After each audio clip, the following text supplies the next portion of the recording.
Hello, my name is Justin Smith. I work on security at Pivotal.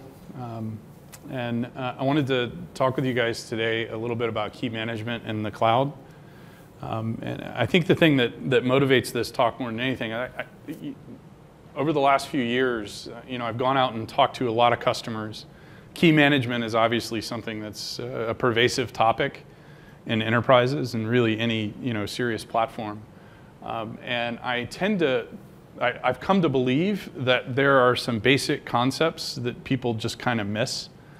And so I wanted to at least have a quick conversation about what I think the basics are to allow organizations or people to sort of make their own decisions. Because at the end of the day, the way you manage keys depends on the kinds of threats you're trying to mitigate, right? We tend to look for one universal truth, one thing that will apply to all use cases, and I don't know that one exists. When we go talk to banks, for example, amongst the banking sector, there's a pretty broad spectrum of willingness to tolerate risk. The intelligence community, it's a totally different tolerance. And the techniques that you apply for key management vary pretty broadly across those, right? And so the purpose of this talk is really just to talk about how to think about the threats and the techniques you apply to key management. I'm not going to go into number theory. I'm not going to go into some of the more advanced crypto topics. If you want to, I'll be available after the talk if that floats your boat. So this is really just about trying to level set and hopefully have an artifact after the conference that people can look at to say, here's how you should think about key management, particularly in the cloud. I want to start by saying I don't know any alien technology. I have heard some just absolutely ridiculous claims by people of stuff that you can do with keys. I've never met an alien. I have not seen a quantum computer that can do factoring. I have not seen anyone legitimately solve the discrete logarithm problem.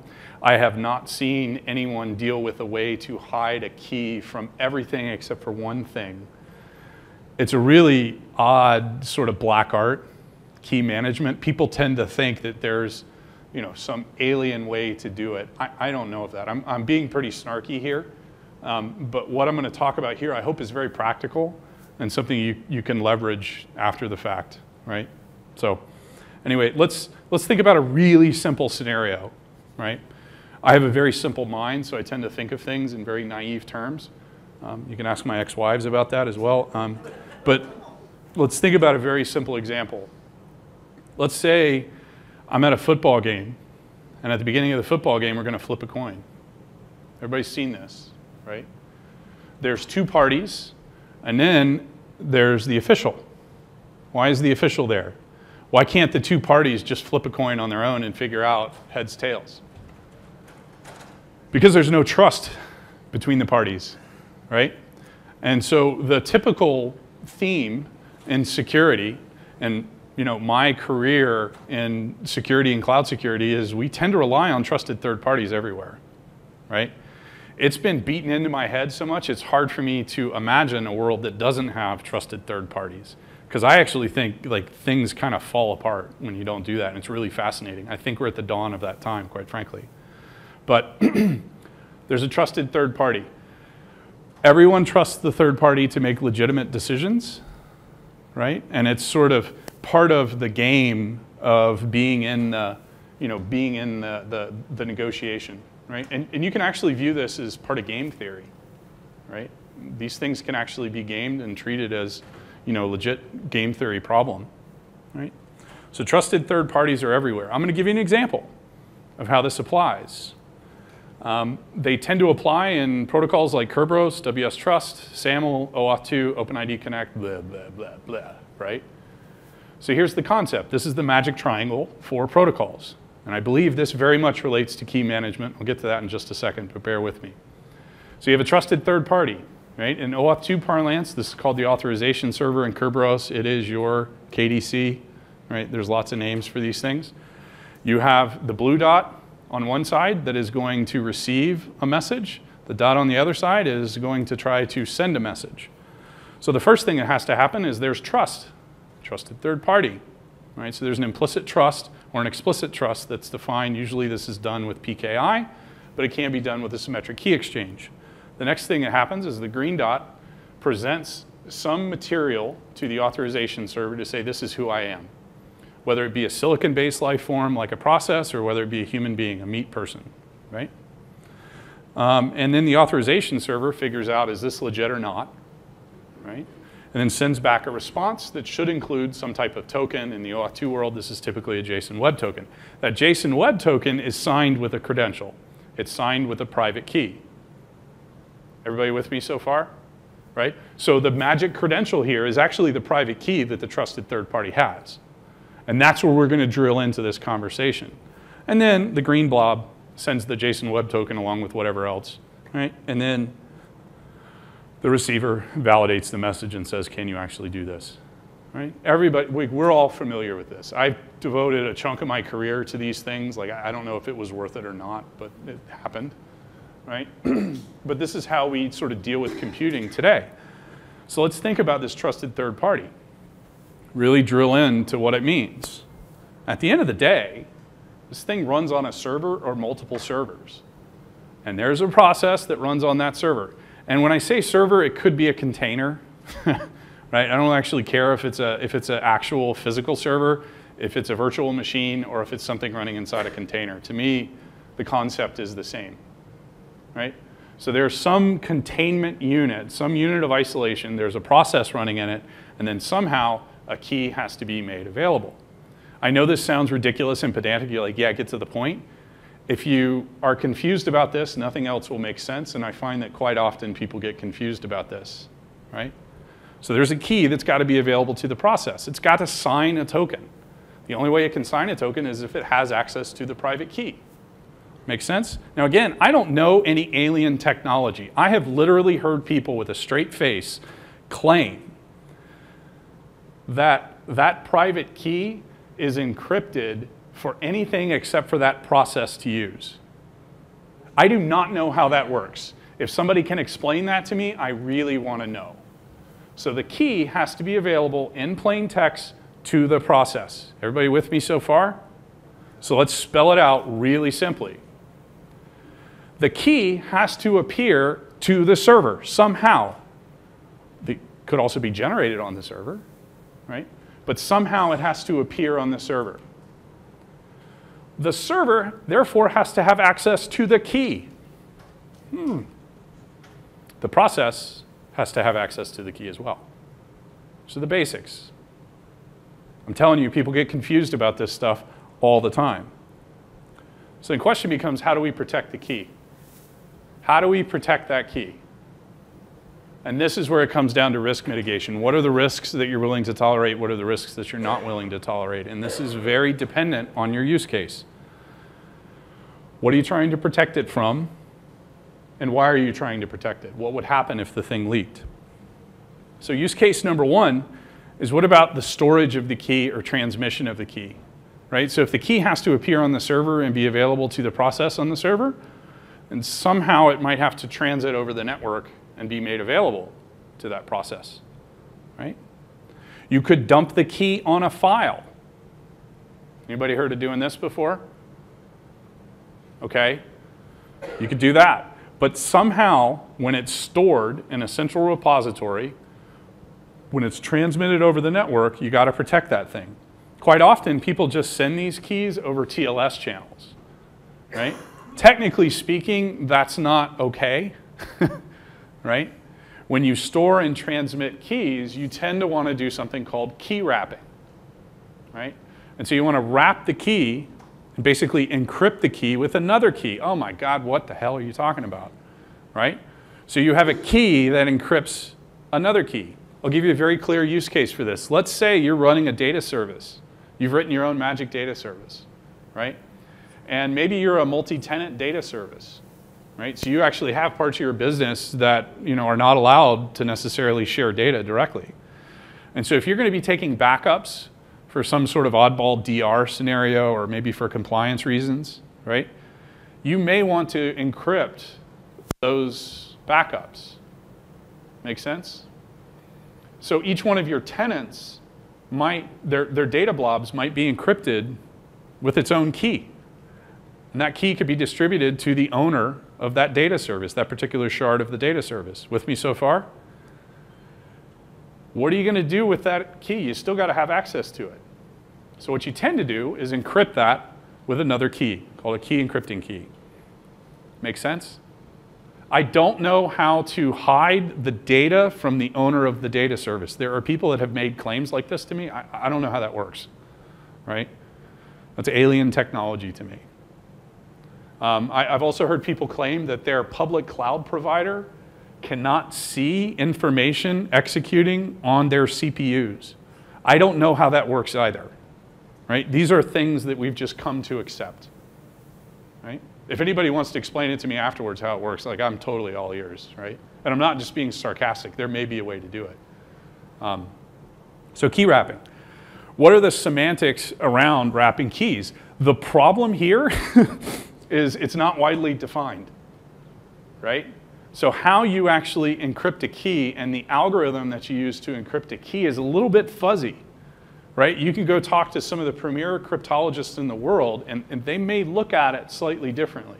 I'll give you my opinion from Pivotal's perspective, from our cryptographer that's looked at this, pretty carefully. How do you think about this problem, right? And I assert that there's a NIST spec that will take you through how you actually encrypt a key, if you're interested in that. But the concept is, if you're going to store a key, or you're going to be transmitting a key, you probably want to wrap the thing, right? And then suddenly you have the problem, how do you protect the key encrypting key, right? Now I liken this to, like logically, I liken this to trying to get my daughter to eat her vegetables and all she's doing is like pushing them around the plate, right? At some point you have to take a bite, right? And all this is doing is protecting against a threat in case your storage system leaks, right? And somebody takes a hold of you, you assume your data is going to leak at some point, then in theory, that key should be resistant to some kind of brute force attack. Make sense? That's what you're trying to protect against. Now let's take this kind of up a notch. What if I wrote my key on the file system of the server and it's encrypted there? Right? So at Pivotal, for example, we put credentials in files on the file system in the clear. Why do we do that? Well, at the end of the day, if you're going to encrypt those credentials, somewhere there has to be the encrypting key made available to the server so that you can decrypt the key to go do stuff, right? The only thing that you're mitigating by encrypting the key stored on the file system is you're saying someone has somehow gotten access to the file system and they're able to read, but they're not sophisticated enough to attach a debugger to a process in memory. Does that make sense? So if that's something that you want to protect against, then you actually encrypt the keys that are sitting on the file system. And you have to build all of your processes such that they will decrypt a key, know where to get the decrypting key. At startup, they will go, define these things in clear text, and off you go, right? Now, I'll get to some of the hardware options that are available a little bit later, right? So you can have hardware that assists in these things, right? But the concept is very simple. And I hope you guys don't think this is too simplistic for a talk, but I run into this every week, right? This is just one of these immutable truths, until there's some alien technology that we're all aware of, right? So we tend to go around and around in this spiral. Eventually, there's got to be a key made available that you can operate on, right? And eventually, the key is going to be in memory and a process, save a couple of exceptions that we'll talk about in a second. So I know of no way to mitigate against somebody attaching a debugger on your server and reading memory, right? If the key is going to be resident there, it's going to happen. And actually, there is a spike in RAM scraping attacks. So this is real, right? It is not that hard. I mean, if your system's patched, it's actually quite challenging. But it's not unheard of to get a debugger on a server to go look at the key, right? Heartbleed is an example of this happening by accident. Oops, right? You could actually look at the private key remotely, without getting a debugger there. But I don't know of any way to truly change that. Does it make sense so far? So what you're saying is that it's not a problem solving for encryption, it's an access control problem. So the question is it's not a problem we're solving for, it's an access control problem. In other words, people tend to think that you can solve this problem with more and more encryption, and it's not a problem you can solve with more and more encryption. It's really an access control problem. You should restrict access to your keys. Yeah, so the comment is it an access control problem or an encryption problem? So unless you're going to use hardware or unless you're going to use some of the stuff that I think could be coming, it's an access control problem, right?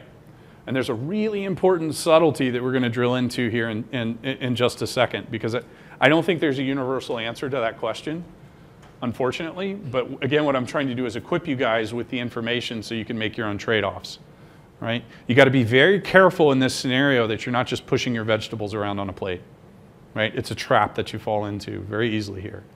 The other thing that I'd like to say, we have this phenomenal cryptographer at Pivotal named Rohit, and he and I talk quite a bit, and he's opened my eyes quite a bit to a lot, actually.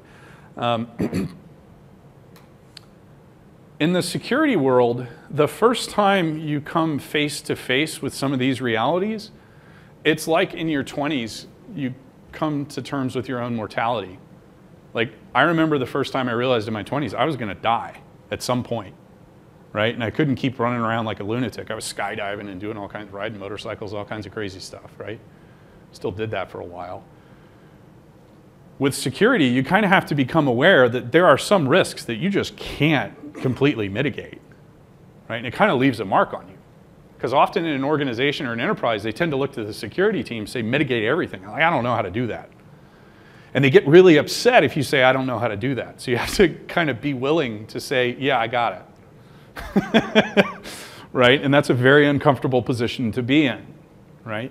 And it takes some time before you're really comfortable with it. And I don't know if you ever really want to be comfortable with it. But here's a really oddball case that started to show up. This is not a brand new type of algorithm or technique, but it started to appear again with the emergence of a technology called Vault, written by HashiCorp. There's also this weird thing called key splitting, right?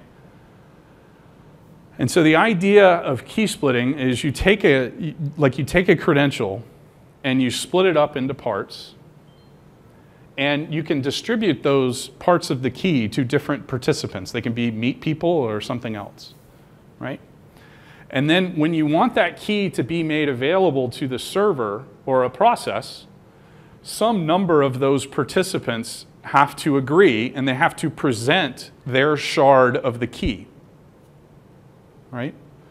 Shamir key splitting is a very simple implementation of this. There are others, right? But the idea is multiple participants have to agree, but at the end of the day, the key is still resident in memory, right? So if you're worried about someone attaching a debugger, like, all you've done is actually add administrative overhead. Make sense? Right? So key splitting and key sharing is a technique that's there, but it does have the downside of operationally, which in the cloud is extraordinarily difficult. Imagine if a server crashes, right, which things happen, right, or the server dies and you have to reconstitute the thing. For it to come back up, if your systems are dependent on it, you have to get, Larry, Jane, and Curly to agree and actually input their part of the key. That's no worky, right? In most cloud scenarios, that's not going to function. Right? There are some places where it will. Like, if your risk tolerance, is way on the conservative side, maybe that's okay. But I can't answer that question for you. But that's a very important thing to think about when you talk about how you're going to manage keys, particularly these incredibly sensitive keys. What's the operational impact? Make sense? Okay. Always, always, always think about server compromise, right? What does it take for me to get access to a server? Do I have to be root? right? What if I have access to a server as a less privileged user? So wherever you're storing that key, or wherever your sensitive keys are, if they're on that machine, clearly it's an access control question, right? You probably don't want them to be world readable. Great scenario, right? The other thing you have to be careful of, and this has reared its head multiple times, quite frankly, not so much server compromise, but you have an operator that goes off their medication, right? And they're able to SSH into one of these things, right? That happens. And when these keys get loose, like, you know, it can be apocalyptic, right? Some of these things can be extraordinarily hard to rotate. My assertion with key management, sort of as an archetype, and this sort of flows with the 3 R's idea that I've been espousing for a while. If you think a key is hard to rotate, you need to do it more often. Do not back away from it. You have to lean into that and assume at some point you're going to rotate it. This is extremely foreign to grab a hold of. But the more often you do it, the more you're going to be able to mitigate against oddball downtime, right? I don't know if this is still the case. I think it is. But one of the biggest outages that Azure has ever had, and believe me, like Microsoft knows what they're doing when it comes to key management and security. One of the biggest outages had to do with fat fingering and TLS cred. And I think it was the issued from, or you know, the start date was wrong. And it was pushed into a cluster, and it set off a cascading set of failures that actually took multiple days to fix. I can only imagine what that postmortem was like, right? I mean, I know some of those personalities, and they aren't always kind, right? So what that means is you kind of lean into that and do that more often so you have tooling that mitigates those mistakes, right? So the scenario you always want to think about with server compromise is, what does it mean if somebody can attach a debugger? Is that something I want to mitigate against? If it is something you want to mitigate against, you really only have one choice. You got to get the key off the server. Make sense? Like, I don't know of any other way to do it. You kind of have to get the key off the server. This is where something called hardware security modules come in. SafeNet, right? Company, or you know, SafeNet, Gemalto has these devices. Talus has these devices. These devices are there for a reason. You can do TLS termination in these things, right? What's one of the most sensitive private keys an organization has? It's the private key for their TLS cred. That's kind of a thing, right? And I don't know you want to rotate that every hour, but you can actually store the key in these devices. And the value prop of these devices is once the key's in there, it ain't coming out, right? There's a bunch of countermeasures inside the device. So even if someone has physical access to the device, they can't get the key out, right? Maybe there's alien technology that could do it, but that's the idea. Anybody familiar with these things? I mean, they've been around for a while, and I assert their usefulness still exists, right? And so you don't necessarily have to shy away from these things at all. There are infrastructure providers like Amazon that have these things available, and they're there to be used, right? And so in the Cloud Foundry platform, if you're writing a Java app, you can connect to one of these SafeNet devices, right? And you can offload all of the crypto work to the HSM. And they're meant to scale and they're meant to work, right? And they could be, you know, made HA. It's really an interesting question. If you have two of these devices that are failover, how do you get the key to copy if the key doesn't come out? It's actually a client question. We have some of those people in the room. Yep. One thing I'm not following, I'm not really familiar with this stuff, but the server is the authorization server, the trusted party. Doesn't it have to still read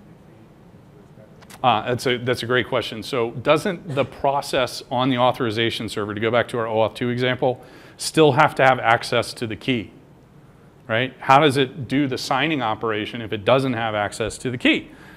Leads me to my next slide.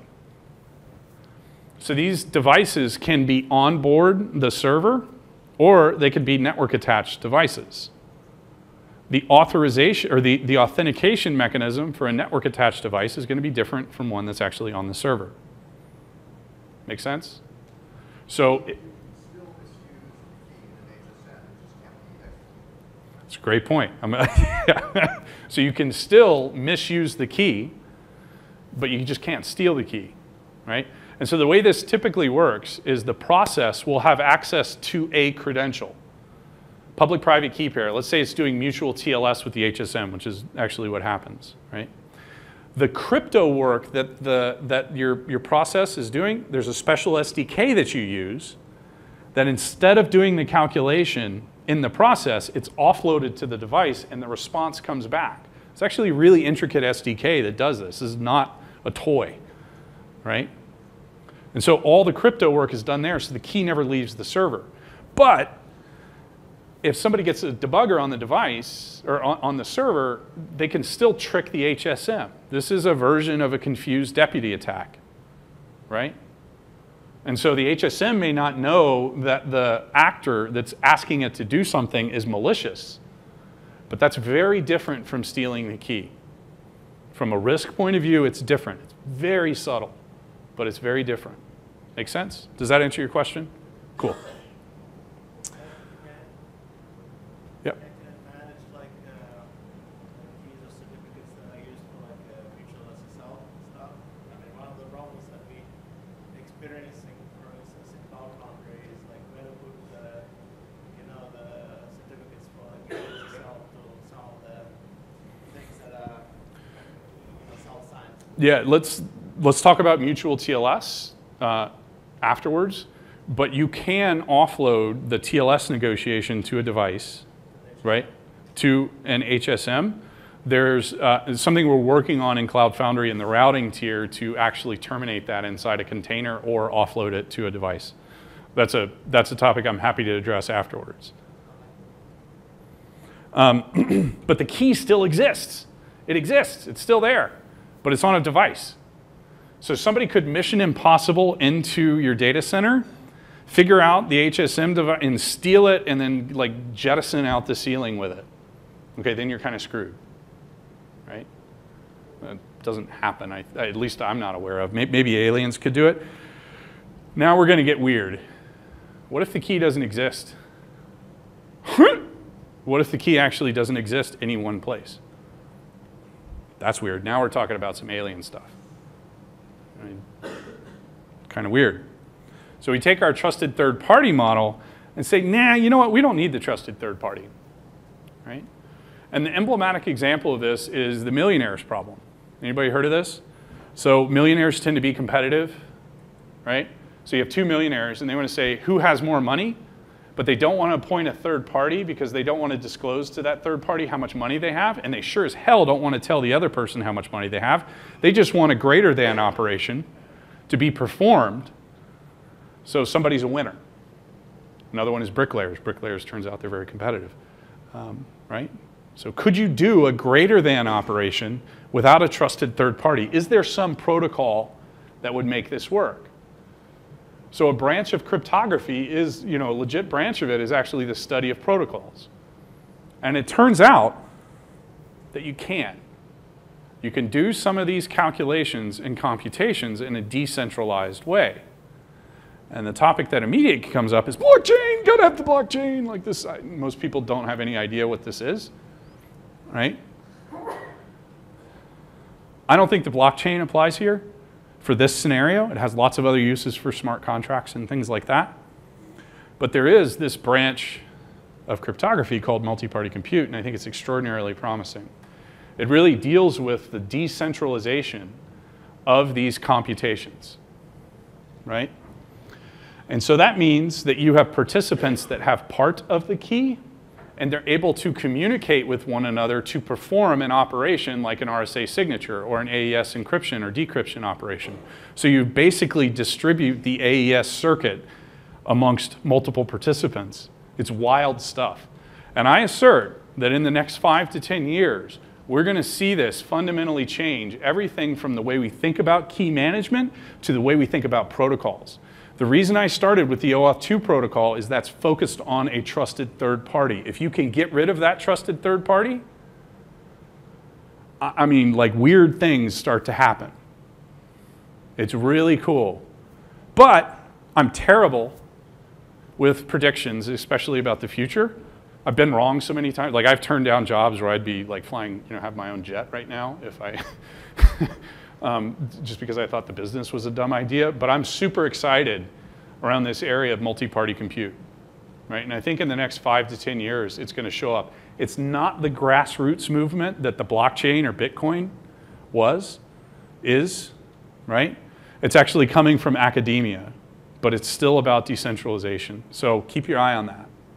Anyway, I could talk about this stuff for quite a bit longer. Thank you all for your time. Are there any questions, comments, or personal attacks about this? So are there any researchers you should be watching? I would keep my eye on a guy named Yuda Lendl. Yuda Lendl. There's many people that are purporting to have something called a virtual HSM, right? I don't know how many are actually able to pull it off. It's an extremely sensitive and difficult thing to do, and you want to see a zero knowledge proof. Like you actually want provable security in these things. You don't want to be taking a risk. And provable security is a relatively new construct. It's not around, in the Diffie-Hellman era or in the Bruce Schneier era. It's a much more modern construct, right? And so that's something to look at. It is a form of pedagogy. So when you read their stuff, if you go read the books and you read the papers, there's this tremendous barrier to entry. It's not like simple light reading. It actually gets quite complex. You can also look at something called the YAO protocol, Y-A-O protocol. It is not fundamentally what's used in these computations, but it's still something to look at that shows you how some of these things can be distributed. Any other questions?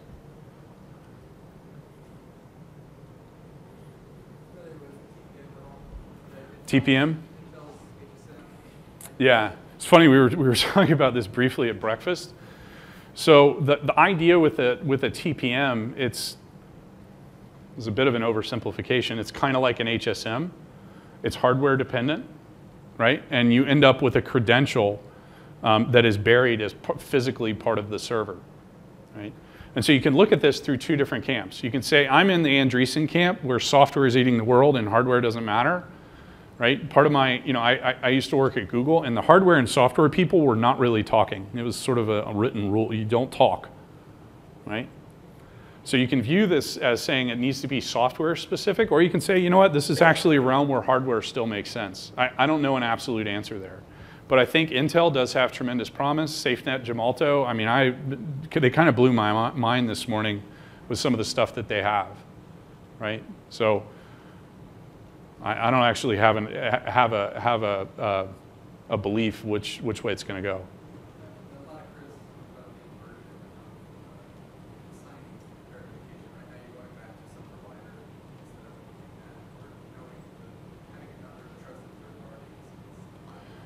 Yeah, usually it's about the signing operation, not the validation, right? So the more sensitive piece is actually who's doing the signing and where does that key reside. The verification of it can, happen anywhere. That's less sensitive because you only have the public cred there. So to kind of extend that conversation, why not just generate the keys on the server and then attach some sort of server identity to it, and then it just becomes a question of, do I trust this server or do I not trust this server? Yeah. So the question is, why don't I just generate the keys on the server, leave them there, and then it becomes a question, do I trust that modulus, in effect? And as it turns out, as the number of participants grows, that model becomes very difficult to scale. And so what you try to do is have that credential stored, or the certificate signed by a CA. So you generate a CSR, you get back the signed certificate, right? And then you're trusting the CA. Whatever name the CA trusts in the cert, to put in the cert, is kind of what the whole system will trust.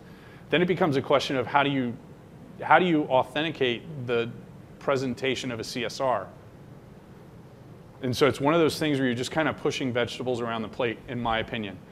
One of the things I think will happen, and Pushing them Yeah, maybe, I mean, the metaphor might be falling apart, but one of the things I think will happen in cloud platforms is you'll see a lot more, for lack of a better term, Johnny on the spot for credential presentation to containers, right? I think this is an area that's exploding, right? Something we're certainly investing in pretty dramatically at Pivotal. Anything else? What do you think about kind of the old school techniques that we use over like microdot station and memory scrubbing? You read something in and then you do what you need to do and then get rid of it as much as you can right afterward. I still see that kind of. Yeah. So the question is, what about some of the obfuscation in like FIPS as an example, right, where they force you to zero out memory and a key when you're done with it, and things like that. I mean, I think it may still have its place. It doesn't interest me in any way, shape, or form. I don't spend any time thinking about it or doing it. If a customer requires that, then I want to have the dialogue with them. But things like FIPS turn out to be extremely onerous to go implement, particularly on a new stack, like if you're using Go, right? If it's like, do you have to branch out to OpenSSL, et cetera? So one more, and then I'll have to go. How does the forensic work in this? For example, you need to audit some exploits, or you do cost analysis, just who got access. So the question is, what about forensics and sort of a look back? Yeah. I mean, to me, that's orthogonal to credential management. I mean, at the end of the day, if you can get a forensic dump of something that's happened, you may be able to also have the credentials. So to me, credential management is a separate topic from forensics.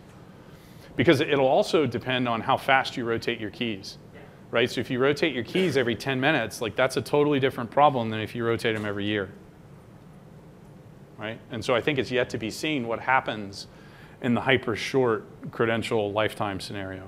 I don't think, but there are companies like Square that do this on an extremely short interval. And they're in extremely regulated payments environments. So it's possible. And I think have I run out of time? Am I bleeding over? Yeah. So I'll be outside afterwards. Thank you guys for your time. I appreciate it.